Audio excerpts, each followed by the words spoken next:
Assalamualaikum warahmatullahi wabarakatuh. Waalaikumsalam warahmatullahi wabarakatuh. Apa kabar anak-anak? Baik. Alhamdulillah. Baik, sebelum memulai pembelajaran kita pada pagi hari ini, marilah kita berdoa supaya diberikan kelancaran dalam thalabul ilmi. Bismillahirrahmanirrahim. Raditu billahi robba wa bil islami dina wa bi Muhammadin nabiyya wa rasulah. Rabbi zidni ilma warzuqni fahma, amin ya rabbal alamin.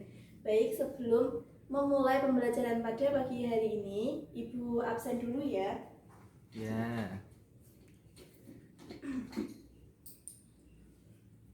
Yang pertama Aji, Hadir. yang Asraf, Hadir. Atar, Hadir. Dayudia. Hadir. Baik, hadir semua ya tadi pada pagi hari ini. Ya. Baik, ada yang ingat gak kemarin kita belajar apa? Tidak. Tidak. Tidak. Beda ya sebenarnya ya. Baik, pada pertemuan kemarin kita review dulu. Kemarin kita sudah belajar mengenai akhlak terpuji. Apa itu akhlak terpuji? Ada yang masih ingat? Lupa. Akhlak terpuji adalah segala sesuatu sifat baik yang sesuai dengan ketentuan akal dan norma agama yang tertanam dalam diri seseorang, serta dapat mengeluarkan segala perbuatan yang dapat diterima dengan seseorang dan tidak menyalahi dalam aturan norma agama maupun akal. Terdapat beberapa macam, diantaranya ada tobat, warok, zuhud, amanah, dan juga qanaah. Yang selanjutnya kita akan belajar mengenai bab selanjutnya yang berjudulkan dosa besar. Dibuka buku paketnya halaman 30. Ya, di sini ada pengertian dosa besar. Dibaca halaman 30 ya.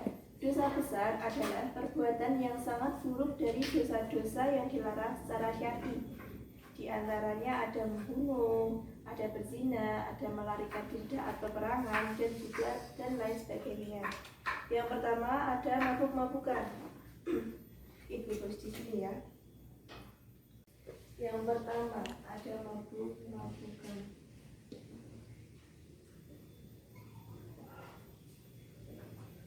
Apa itu mabuk-mabukan? Mabuk-mabukan adalah terasa pening atau hilang kesadaran karena terlalu banyak minum minuman keras atau segala sesuatu yang mengakibatkan hilangnya kesadaran dan melakukan perbuatan di luar dugaannya, kesadarannya. Dalil tentang minuman keras terdapat dalam Quran surat Al-Maidah ayat 90. Bahan baku dari minuman keras itu ada beberapa. Di antaranya dari sari buah anggur, nanas, apel, dan juga wine. Yang selanjutnya sari pati, barley yang disebut dengan bir.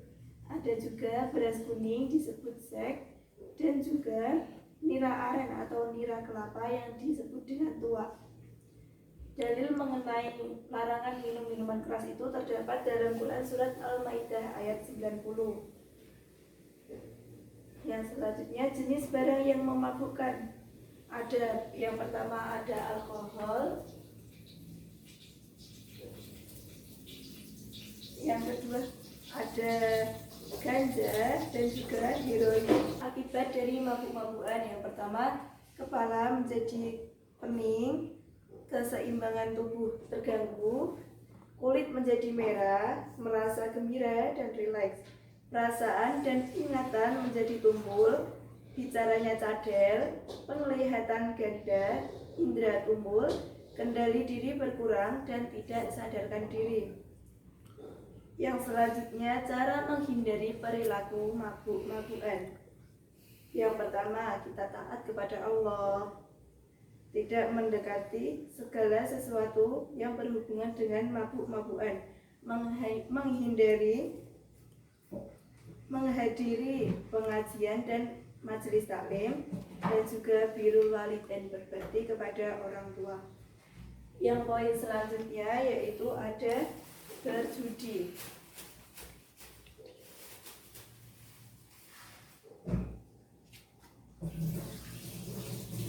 Apa itu yang dimaksud berjudi? Ada yang tahu? Enggak. Berjudi merupakan mempertaruhkan sejumlah uang ataupun harga dalam permainan tebak-tebakan berdasarkan kebetulan dengan tujuan mendapatkan sejumlah uang ataupun harta yang lebih besar atau harta semula. Dalil mengenai berjudi terdapat dalam Quran Surat Al-Maidah ayat 90 sampai 91. Di sini Ibnu Abbas berpendapat Al-Maisir adalah Al-Qimar yang artinya taruhan atau judi. Sedangkan Imam Syukaini berpendapat permainan yang dilakukan dengan cara merampas harta orang lain atau merugikan dinamakan Al-Maisir atau berjudi. Bentuk-bentuk judi ini ada beberapa macam. Di antaranya ada kartu remi, ada permainan dadu, dan juga ada lotre. Ada pula permainan yang merupakan ibadah dan juga menyambung binatang. Menyambung binatang itu seperti menyambung ayam dan sebagainya.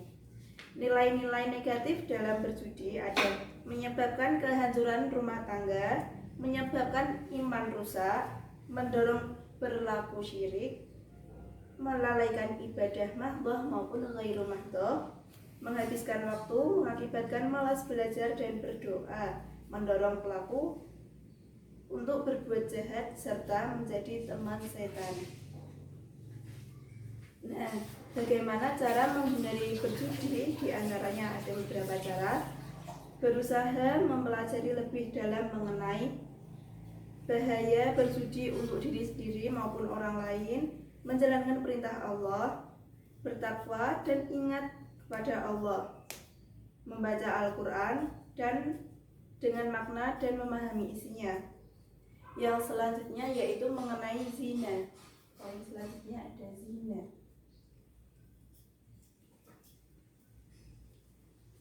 Zina menurut bahasa perbuatan bersenggama antara laki-laki dan perempuan yang tidak terikat oleh hubungan perkawinan atau hubungan yang sah. Dalil mengenai zina terdapat dalam Quran Surat Al-Isra ayat 32 yang artinya dan janganlah kamu mendekati zina. Zina itu sesungguhnya suatu perbuatan keji dan suatu jalan yang buruk. Adapun dam atau hukuman bagi orang-orang yang berlaku zina. Yang pertama ada rajam. Apa itu rajam? Enggak tahu. Ini rajam yaitu hukuman mati dengan cara dilempari batu sampai terhukum meninggal dunia. Yang kedua ada dera. Jenis hukumannya berupa cambuk. Ada juga hukuman yang berupa taghrib, yaitu jenis hukuman berupa pengasingan ke suatu tempat yang jauh dari jangkauan masyarakat. Yang kedua mengenai bentuk-bentuk zina. Jadi di sini perbuatan zina itu terbagi menjadi dua. Yang pertama yaitu zina muhson dan juga zina ghairu muhson. Zina muhson itu dilakukan oleh seorang yang sudah balik, berakal, merdeka. Contohnya itu zina yang dilakukan oleh suami, istri, duda atau janda. Hukuman ini dirajam. Jadi zina muhsan itu dilakukan oleh seseorang yang berselingkuh atau yang sudah memiliki ikatan suami ataupun istri ataupun duda janda. Yang sedangkan ghairu muhsan itu zina yang dilakukan oleh orang yang belum pernah menikah. Jadi pasangan muda-mudi yang belum terikat dengan perjanjian halal ataupun pernikahan. Itu didera 100 kali atau diasingkan ke suatu tempat yang berjarak sekitar 90 km dari permukiman umum. Yang selanjutnya mengenai nilai-nilai negatif perbuatan zina. Yang pertama, diasingkan dari masyarakat, akan terjangkit penyakit AIDS, HIV, dan juga akan masuk neraka tanpa dihisab.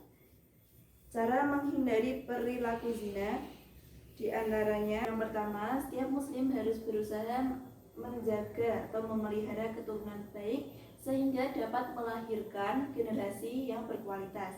Yang kedua, setiap muslim berkewajiban menjaga jatuhnya harga diri dan rusaknya keharmonisan keluarga.